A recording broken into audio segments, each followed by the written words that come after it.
স্বাৰ্থপৰ কাহিনী শেষ পৃষ্ঠা এয়াই নেকি? বাৰু আগলৈ চাওঁ আহক, সকলো মিলনে হয় বা।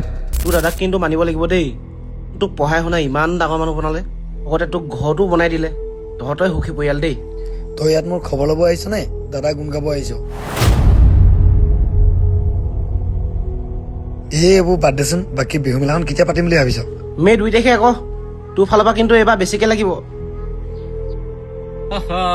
তই মানে ইয়াতহে, আমি তাত কাম কৰি কৰি মৰি আছো আৰু তই ইয়াত লেকচাৰ পিটি আছ।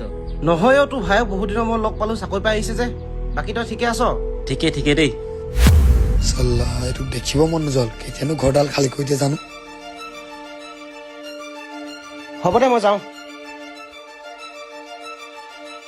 শব্দ নোহোৱাকৈ যোনটো হৃদয়স্পৰ্শীয় মনৰ আঘাত, সেই আঘাত সকলোৱে বুজি নাপাব। বাৰু দুখী মনেৰে ঘৰলৈ ককায়েকজন কিয় উভতি আহিছিল, এয়া যে আপোনালোকে জানিব বিচাৰে, তেনেহ'লে ইয়াৰ ৪ৰ্থ খণ্ডটোলৈ অপেক্ষা কৰিব লাগিব।